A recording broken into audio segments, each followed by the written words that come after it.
आपण जर अनेक मंत्रांच्या पद्धती बघितल्या तर आपल्याला बऱ्याच मंत्रांच्या सुरुवातीला ओम ह्रीम श्रीम क्लीम ह्या 3-4 शब्द अक्षरी मंत्राचा उच्चार दिसून येतो. तर याचा उल्लेख का केला जातो, हे नेमकं काय आहे, याचा अर्थ काय आहे, हे बऱ्याच कमी लोकांना माहीत आहे. तर चला जाणून घेऊया आजच्या व्हिडिओमध्ये. ओम ह्रीम श्रीम क्लीम हा मंत्र एक बीज मंत्र आहे, जो विविध शक्तिशाली आणि देवी देवतांच्या गुणधर्माचे प्रतिनिधित्व करतो. हा मंत्र अत्यंत प्रभावी आणि पवित्र मानला जातो. त्याचा प्रत्येक घटक एका विशिष्ट शक्तीचे प्रतिनिधित्व करतो. मंत्राचे घटक आणि त्यांचा अर्थ. ओम.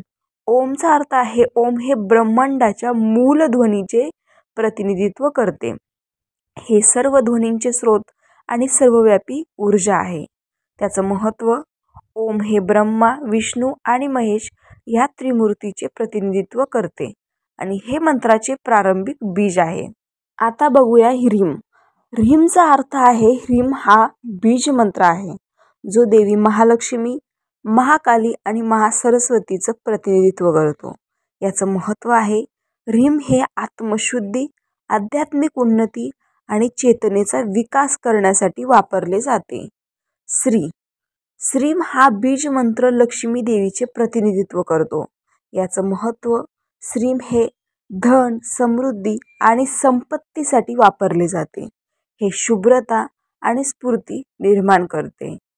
क्लीम. क्लीमचा अर्थ आहे, क्लीम हा बीजमंत्र देवी काली आणि कामदेवाचे प्रतिनिधित्व करतो.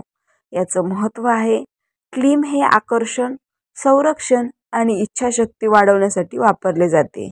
या संपूर्ण मंत्राचा अर्थ आहे, ओम ह्रीम श्रीम क्लीम या मंत्राचे संपूर्ण अर्थ असा आहे की हे मंत्र ब्रह्मांडाच्या शक्तीचे, देवी देवतांच्या गुणांचे, संपत्ती आणि समृद्धीचे आणि आकर्षण आणि संरक्षणाचे प्रतिनिधित्व करते.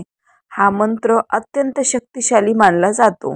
नेहमी जप केल्यास मन, शरीर, आत्म्याचे शुद्धीकरण होते, तसेच इच्छित परिणाम प्राप्त होतात. या सर्व मंत्राचा एकंदरीत उपयोग काय? आध्यात्मिक उन्नती, आत्मशुद्धी, आध्यात्मिक जागृती आणि चेतनेचा विकास, संपत्ती आणि समृद्धी, धन, संपत्ती आणि आर्थिक समृद्धी प्राप्त करण्यासाठी, आकर्षण आणि संरक्षण, आकर्षण, इच्छाशक्ती आणि नकारात्मक ऊर्जांपासून संरक्षण, आपल्या आध्यात्मिक प्रवासाला उजाळा देण्यासाठी हा मंत्र अत्यंत प्रभावी आहे. रामकृष्ण हरी.